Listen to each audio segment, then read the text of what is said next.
నేను మీ Rachana Srungavarapu. Welcome to federal Telangana.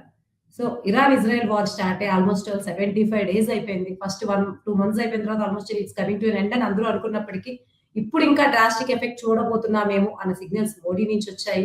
ఆయన చెప్పినటువంటి సిద్ధాంతాలు, ప్రిన్సిపల్ సేవింగ్ స్కీమ్స్ కావచ్చు ఇవన్నీ. సో, ఈ నేపథ్యంలో ఇప్పుడు జరుగుతున్నటువంటి స్టాక్ మార్కెట్ పతనాన్ని ఎలా చూడొచ్చు? గత సంక్షోభాల కంటే ఎలా డిఫరెంట్? దీనిలో ఉన్నటువంటి విభిన్న విషయాల గురించి అనలైజ్ చేయడానికి మనతో నరోత్తం త్రిపురనేని గారు ఉన్నారు. సోషల్ క్రిటిక్ అండ్ అలాగే geo political analyst. So, Narottam garu welcome to federal Telangana. So, first question చెప్పండి. గతంలో మీరు చాలా రిసెషన్స్ గాని, ఎకనామిక్ క్రైసిస్ సిట్యుయేషన్స్ గాని, వరల్డ్ వైజ్, ఇండియా వైజ్ చూసున్నాము. వాటితో పోలిస్తే 2026లో ఈ క్రైసిస్ ఎలా డిఫరెంట్? ఈ వార్ ఎలా డిఫరెంట్? ఇది ఎందుకు మార్కెట్స్ ని ఏ డిఫరెంట్ వేలో ఎఫెక్ట్ చేస్తుంది? ఇప్పుడు కోవిడ్ కి ఈ వార్ కి చూసుకున్నారంటే బేసికలీ ఇప్పుడు ఈ కోవిడ్ టైం ఏంటంటే మార్కెట్ బయింగ్ పవర్ ఈ బేసికలీ మార్కెట్ ఒక వాలటాలిటీ ఫ్రీజ్ అయింది కోవిడ్ టైంలో. ఇట్స్ లైక్ ఒక predictable everything is a slump అని ఒక బ్లాంకెట్ షట్ డౌన్ మార్కెట్.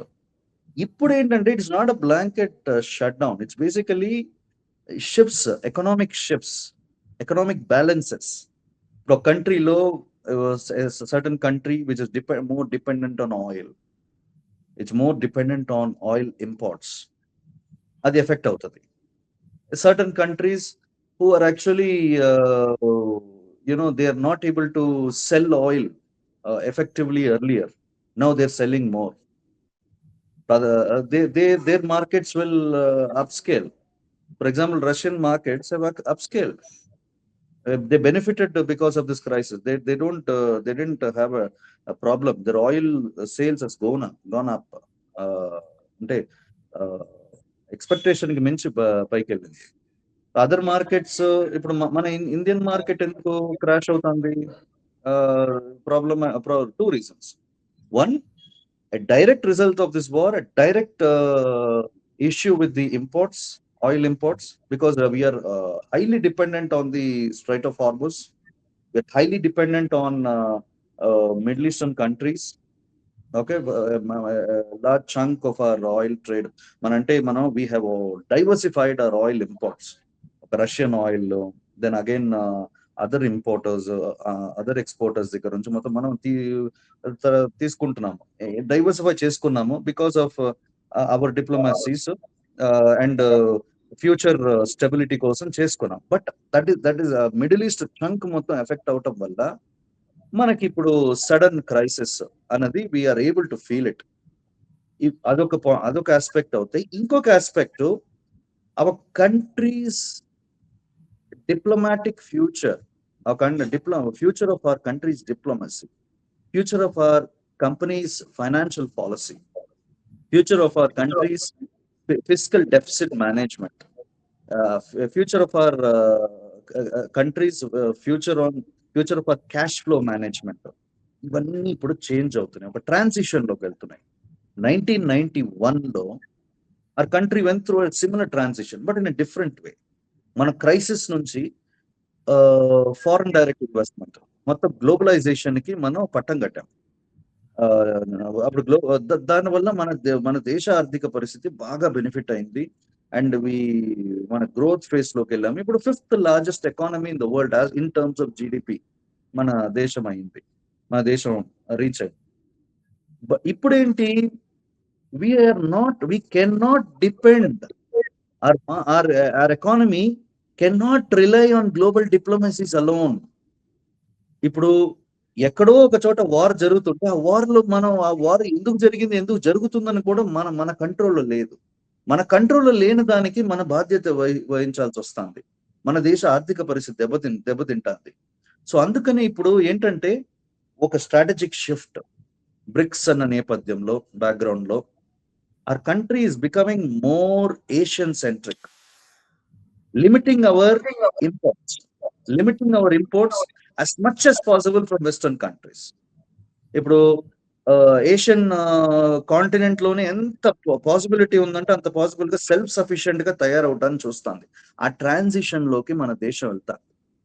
అందుకని ఇప్పుడు రీసెంట్ గా ప్రధాన మంత్రి గారు చేసిన స్టేట్మెంట్స్, గోల్డ్ కొనుగోలు తక్కువ చేసుకోండి, బ్యాన్ చేయాలి, సారీ టు తక్కువ ఇంటరప్ట్ చేసుకోండి. నరోత్తమ్ గారు. చెప్పండి. ఎలాగో మీరు ఇది మన లాస్ట్ సొల్యూషన్స్ విషయంలో మీరు చెప్తారు కాబట్టి ఇంకొక క్వెషన్. ఉమ్. లేటెస్ట్‌గా మిస్టర్ మహేశ్వర్ లాంటి ఎకనామిస్ట్ గావచ్చు, కోటక్ బ్యాంక్ ఉదయ్ కోటక్ లాంటి వాళ్ళు గావచ్చు, ఈ క్రైసిస్ చాలా డేంజరస్‌గా ఉండబోతుంది అని మిస్టర్ మహేశ్వరి గారు ఇంకొక ఇంట్రెస్టింగ్ అబ్జర్వేషన్ ఏం చేశారంటే, ఈ క్రైసిస్ ఎందుకు డిఫరెంట్ అంటే ఇది కేవలం ఎకనామికల్‌గా ఇన్‌ఫ్లేషన్ పెరగడమో, ధరలు పెరగడమో లాంటిదే కాకుండా ఐ ఆహ్, ఆర్టిఫిషియల్ ఇంటెలిజెన్స్ వల్ల ఈ క్రైసిస్ ఇంకా డేంజరస్ చేశారు. సో, అవును. ఇన్ ఏ వే చూస్తే ఆర్టిఫిషియల్ ఇంటెలిజెన్స్ వల్ల జాబ్స్ పోవచ్చు. కానీ ఇంకొక రీప్లేస్‌మెంట్ వాళ్ళకుంటది కాబట్టి అది మార్కెట్‌ని పాజిటివ్‌గా ఎఫెక్ట్ చేస్తదా? నెగెటివ్‌గా ఎఫెక్ట్ చేస్తదా? ఏ యాంగిల్? ఓవరాల్‌గా ఈ క్రైసిస్ అదే. మార్కెట్‌ని ఎలా ఎఫెక్ట్ చేయబోతుంది in future? Okay. See I will tell you. ఇది it's what you say it's an empirical question. ఇదేంటంటే దీనికి డీప్ మార్కెట్ స్టడీ కూడా ఉంది. But the same time people don't understand the actual equation.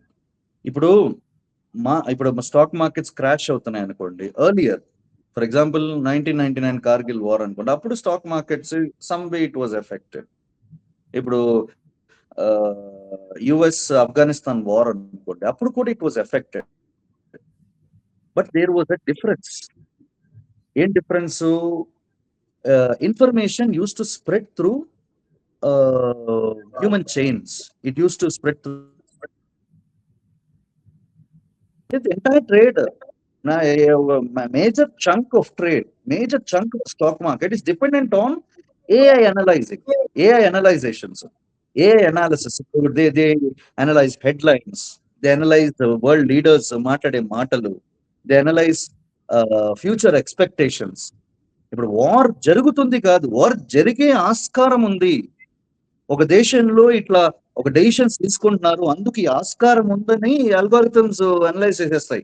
అందుకు within fraction of seconds market మీద effect కనపడుతుంది. అది in a negative way. Of course market crash అవుతుంది, but at the same time market restoration కూడా fast గా అవుతుంది వీటి వల్ల. Because they still analyse again. AI algorithm analyzes market. ఇప్పుడు కంట్రీలో ఇప్పుడు స్టెబిలిటీ వచ్చేసింది. They have a standard policy. ఇప్పుడు ఫిజికల్ డెఫిసిట్ ని కంట్రోల్ చేయడానికి ఇది ఒకటి తీసుకొచ్చారు. వాళ్ళ మానిటరీ పాలసీలో చేంజ్ తీసుకొచ్చారు. ఇది తీసుకొచ్చారు, అలొకేషన్స్ ఇలా పెడుతున్నారు. మొత్తం ఫారెన్ ఎక్స్చేంజ్ అంత పెరిగింది ఒక ఇమీడియట్ ఇన్ఫర్మేషన్ వచ్చేస్తుంది. So immediately AI adjusted. ఎంత నెగటివ్ వెళ్తుందో పాజిటివ్ కూడా అల్గోరిథం చేయాలి. బట్ ఇక్కడ మనం అనలైజ్ చేయాల్సింది ఒకటే కదా. AI ఈ depletes and restores, that is different. But market ఒక బిహేవియర్ ఇప్పుడు రీసెంట్ టైమ్స్ లో ఎందుకు అంత వొలటైల్ గా, ఎందుకు అంత పర్మనెంట్ గా వెళ్ళిపోయిందంటే కోవిడ్ తర్వాత మార్కెట్ బిహేవియర్ చాలా నెగటివ్ గా తయారైపోయింది. పీపుల్ డోంట్ బిలీవ్ ఇన్ ఇప్పుడు జస్ట్ అయ్యే వరకు కాదు, అవుతుంది అని తెలవంగానే ఇమీడియట్ గా దే పుల్లింగ్ అవుట్. ఎస్పెషలీ మన ఎకానమీ అనుకోండి, 5th లార్జెస్ట్ ఎకానమీ అయినా కూడా still our currency rupees and emerging currency globally అనుకోవాలి. ఇప్పుడు ఎమర్జింగ్ కరెన్సీస్ కి ప్రాబ్లం ఏంటి? ఇప్పుడు ఇటువంటి క్రైసిస్ ఎక్కడైనా వస్తుంది, చిన్నది వస్తుంది అని తెలవంగానే మేజర్ ఇన్వెస్టర్స్, ఫారెన్ ఇన్వెస్టర్స్ వీళ్ళందరూ they pull out and they invest in US treasury bonds, they invest in gold, they invest in crude oil. ఇట్లా వెళ్ళిపోయేసరికి first again the dollar strengthens. Dollar ఇంకా స్టాండర్డ్ కరెన్సీ కదా ఇప్పుడు కూడా, even till today అది strengthen అయిపోతుంది. And automatically మనకి deplete అయ్యేది మన రూపీ టెంపరీగా ఎఫెక్ట్ అవుతుంది. Because we are still emerging currency. ఇది స్టేట్మెంట్ ఇచ్చారనుకోండి ప్రధాని ఎక్కడో ఒక చోట, ఇమీడియట్లీ అది ఫస్ట్ ఇన్వెస్టర్ ని ఎఫెక్ట్ అవుతుంది. ఇన్వెస్టర్ పుల్అవుట్ చేసేస్తారు. ఫస్ట్ ఎందుకు నాకు వచ్చిన ఫస్ట్ పుల్అవుట్ చేస్తారు. ఇంకా మేజర్ ఈ security agencies first what they do, they basically invest in gold bonds, they invest in physical bullion, physical gold bullion, ఇట్లా స్టాండర్డ్ అండ్ US డాలర్స్. ఎందుకంటే ఇది ఒక స్టాండర్డ్ ఇది కాబట్టి వాళ్ళ పానిక్ సెల్లింగ్ మోడ్ అంటారు. And it's called high flight safety mode. Because safety మోడ్కి వెళ్ళిపోతారు. చిన్నది అనగానే అయ్యో ఇది volatile market, we are not experienced, ఈ మార్కెట్ ఎక్స్పీరియన్స్ లేదు, సో వీళ్ళు get back to the traditional market అని వెళ్ళిపోతారు దానికి. అందుకు ఈ ఇన్స్టెబిలిటీ. ఇప్పుడు మన భారతదేశానికి ఏంటి, ఇప్పుడు first our entire economy is directly or indirectly dependent on crude oil కదా.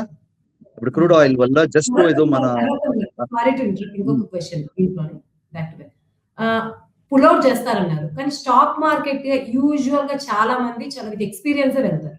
సో వాళ్ళు ఆల్రెడీ చాలా వార్స్ అన్సర్టైన్ సిచ్యువేషన్స్ చూస్తుంటారు. ఇటువంటి టైంలో ఇన్వెస్ట్ చేస్తే తక్కువకి వస్తాయి కాబట్టి ఎక్కువ కొనుక్కోవచ్చు అని పాయింట్ ఆఫ్ వ్యూ. ఎందుకు విత్ ఎక్స్పీరియన్స్ వాళ్ళలో కూడా మనం ఎందుకు చూడలేము? ఎందుకు ఈ పానిక్? చాలా వార్స్, చాలా అన్సర్టనిటీస్ చూసి వచ్చిన వాళ్ళు కూడా ఎంతో కొంత పర్సంటేజ్ ఉంటారు కదా, ఎందుకు ఇది వాళ్ళలో కూడా పెరుగుతుంది? ఈ సినారియోని ఎలా చూడొచ్చు? ఇప్పుడు ఇరాన్ ఇజ్రాయెల్ వార్ జరుగుతున్నప్పటికీ కొన్నాళ్ళైనా ఆగాలి కదా. మాక్సిమం జరిగింది అనుకుందాం 4-5 years అయిన తర్వాత ఆగాలి కదా ఒక కంట్రీ నిలబడాలంటే. స్టాక్ మార్కెట్ అనేది రావట్లేదు. మరి ఎందుకు మనం ఆ మైండ్ సెట్ షిఫ్ట్ ని ఎందుకు చూడలేకపోతున్నాం? పతనానికి ఫస్ట్ టైం ఇనిషియల్ బిగినర్స్ అని అనుకోవచ్చు. ఎక్స్పీరియన్స్ ఉన్న వాళ్ళు కూడా why they are entering into this space even now in 2026. No, that is what. See, earlier there was a scientific data driven గా ఉండేది మార్కెట్. కొంచెం బేసిక్ అనాలిసిస్ ఉండేది, ఎక్స్పర్ట్స్ ఉండేది, ట్రెండ్స్ ఉంటాయి, ఆ ట్రెండ్స్ మీద investment, then again moving money out from ఒక market నుంచి ఒక మార్కెట్ కి ఉండేది. ఇప్పుడు ఒక బేసిక్ ఒక స్టెబిలిటీ. ఇప్పుడు ఏంటంటే ఇందాక మాట్లాడినట్టు algorithm, AI algorithm immediately tracks and creates a fear factor, number one. Number two, emotional buying, market greed ఎక్కువ, పెట్టగానే డబ్బులు వచ్చేయాలి, తర్వాత ఫియర్ ఎక్కువ, అయ్యో ఇది పోతుంది అనగానే అయ్యో నాకు ఎందుకు వచ్చింది ఇమీడియట్ గా మార్చేయాలి, ఈ ఫియర్ ఫ్యాక్టర్. ఇదేంటి social media is a definite has a definite response, it's definitely responsible for this. ఈ 2 factors మేజర్ గా. ఇంకోటి ఏంటంటే earlier market use to be very simple, based on mere trade values, trade potential, ఒక stability, ఒక country stability చూసుకునేవారు. ఇప్పుడు అది కాదు. ఇప్పుడు డిప్లొమసీస్ మ్యాటర్, పాలసీస్ మ్యాటర్. ఇప్పుడు ఒక కంట్రీకి పడట్లేదు, ఆ కంట్రీకి ఇంకో కంట్రీకి పడట్లేదు. ఇవన్నీ ఎందుకు మ్యాటర్ అవుతున్నాయంటే ట్రేడ్ హెస్ బికమ్ గ్లోబల్. ఒక product is not produced and sold in one place alone. ఒక ప్లేస్ లో ప్రొడ్యూస్ అవుతే అది ఇంకో ప్లేస్ లో అసెంబుల్ అవుతుంది, ఇంకో ప్లేస్ లో మార్కెట్ అవుతుంది, ఇంకో ప్లేస్ లో కన్స్యూమ్ అవుతుంది. ఇంత చైన్ ఉంది. ఈ చైన్ ఉంది కాబట్టి ఇమీడియట్ గా ఎక్కడో ఒక చోట ఎఫెక్ట్ అవుతే సమ్వేర్ ఆర్ ది అదర్ ఈ చైన్ లో ఎక్కడో ఒక చోట తగులుతుంది. ఈ చైన్ తగలంగానే ఇమ్మీడియట్ గా మార్కెట్ ట్రిగర్ అవుతుంది, ఓ లార్జర్ ట్రిగర్. ఈ trigger it creates a panic buying mode or panic selling mode. ఇదేంటి? ఇంకోటి గ్లోబల్ లెవెల్లోకి వచ్చారనుకోండి, they use this kind of situations. For example why US wants war, why America always wants war అంటే వాళ్ళ dollar ఎప్పుడైతే crisis లో ఉందో, ఎప్పుడైతే ప్రాబ్లమ్ లో పడుతుందో, they will immediately try to escalate and try to bring in global war situation. రాగానే ఏమవుతుంది అంటే ఇన్వెస్టర్స్ అందరూ they go to the standard mode, US treasury bonds, they go for gold, ఇటు వెళ్ళిపోతారు, ఇమ్మీడియట్ గా వెళ్ళిపోతారు. వెళ్ళిపోగానే dollar become stronger. Emerging currencies like yuan, like rupee, emerging market currencies automatically weaken. అది యుఎస్ చేసే పని. ప్రతిసారి చూడండి, డాలర్ అన్న దానికి క్రైసిస్, బ్రిక్స్ అని తీసుకొస్తున్నారు, డాలర్ పతనానికి నాంది పలకటానికి ఒకటి మొదలు పెడుతున్నారు, ఒక యూనియన్ ఫామ్ అవుతుంది. Immediately they will bring a war creates tension, war influences the investors immediately. ఇటువంటి క్రైసిస్, ఇటువంటి అమ్మో ఇది కాదు, మనం ట్రెడిషనల్ దీని మీదకి వెళ్ళిపోదాము అన్న ఒక మైండ్ సెట్ వీళ్ళని ఏం చేస్తుంది అంటే, ఇప్పుడు కొత్త ఇన్వెస్ట్మెంట్స్, కొత్త వాటి మీద ఇన్వెస్ట్మెంట్స్, ప్రయోగాలు, ఇవన్నిటిని కాదు అనుకుని ట్రెడిషనల్ వాటి మీద వెళ్ళిపోతారు. అక్కడ మన దేశం ఏంటంటే ఇప్పుడిప్పుడే కదా మనం గ్లోబలీ బాగా ఎస్కలేట్ అవుతున్నాము. గ్లోబల్ మన కంపెనీస్ కూడా గ్లోబలీ రీచ్ అవుతున్నాయి ఇప్పుడిప్పుడే. So it is still an emerging market. అందుకని మనకు ఫస్ట్ దెబ్బ మనకే పడింది. అందుకని అంటున్నారు కోలుకోలేని దెబ్బ, కోటక్ మహీంద్ర గారు వీళ్ళందరూ కోలుకోలేని దెబ్బ ఇవన్నీ అంటున్నారు. కానీ ఈ ఐ డోంట్ థింక్ కంప్లీట్ గా కోలుకోలేని దెబ్బ కాదు. Our country is going through a transitional phase from ఈ 2 ఆస్పెక్ట్స్ జరుగుతుంది. One is de-dollarisation and another is de-globalisation. De-dollarisation మన ఫారెన్ రిజర్వ్ మీద, మన డాలర్ బయింగ్ మీద డిపెండెన్సీ బాగా తగ్గించుకోవడానికి చూస్తున్నారు because of the current global situation. Number 1. Number 2, మన imports dependency on the western frontier other things మనం తగ్గించుకోవాలని చూసుకుంటున్నాం. మొటార్కస్ ఎకనామీగా, మన సెల్ఫ్ సఫిషియెంట్ ఎకానమీగా అట్లీస్ట్ ఏషియన్ డిపెండెంట్ ఈ బ్లాక్ అన్నది ఫామ్ చేసుకోవడానికి చూస్తున్నాం. ఇది ఉన్న కరెంట్ సిచ్యువేషన్. ఇప్పుడు compared to previous situations where economy పడింది, స్టాక్ మళ్ళీ లేచిపోయింది, మళ్ళీ స్టెబిలైజ్ అయిపోయింది. ఇప్పుడు ఎందుకు పడినా కూడా కొంచెం ఆగుతూ why it is still stabilising, still slowly recovery is very slow అంటే because of this trend. Our country is going through an economic transition. అది మనం అర్థం చేసుకోవాలి. మనం జస్ట్ ఏదో మన కంట్రీ ఎకానమీ పడిపోయింది ఇంకా రికవర్ అవుతుంది కాదు, డైరెక్షన్ మారింది. కంట్రీ కూడా it's also going through changes. World మాత్రమే కాదు, ఎకనామిక్ గా ట్రాన్సిషన్ అవుతుంటుంది. ఇవన్నీ కామన్. సో ఫైనల్ గా నరోత్తం గారు మీరేం కన్క్లూడ్ చేస్తారు? ఇన్వెస్టర్స్ కానీ వీళ్ళకి కానీ మీరు చూసిన ఎక్స్పీరియన్స్ ప్రకారం ఈ స్టాక్ మార్కెట్ పతనవుతున్న క్రమంలో ఒక ఇన్వెస్టర్ గా ఆలోచిస్తే మీరు ఇప్పుడు ఇన్వెస్ట్ చేయమంటారా, వెంటనే పానిక్ అయ్యి విత్డ్రా చేయమంటారా? What would be your suggestion? దాంతో కన్క్లూడ్ చేస్తారు. లాంగ్ టర్మ్ ఆల్వేస్ ఇన్వెస్టర్స్ అన్నవారు ఇప్పుడు బేసిక్ షార్ట్ టర్మ్ ఇన్వెస్ట్మెంట్స్, ఈ షార్ట్ టర్మ్ బెనిఫిట్స్ చూసుకోకుండా ఎప్పుడు long term go into standardized companies, invest in standard companies, always depend on the అంటే market ని just ఒక టెంపరరీగా ఉన్న సిచ్యువేషన్ బట్టి జస్ట్ అనలైజ్ చేసుకోవద్దు. ప్రాస్పెక్టివ్ గా ఏదో ఇది అయిపోయింది అట్లా కాదు. Market from long term perspective analyse it as an asset. ఒక దేశం ఎట్లా పయనిస్తుంది, ఇన్వెస్టర్స్ కూడా దేశంతో పయనిస్తారు. Investors are not this direction. Always move with the country, it will benefit you. Okay, thank you so much Narottam గారు, ఇంత డీటెయిల్ డిస్కషన్ చేశారు. కింద డిస్కషన్. Thank you.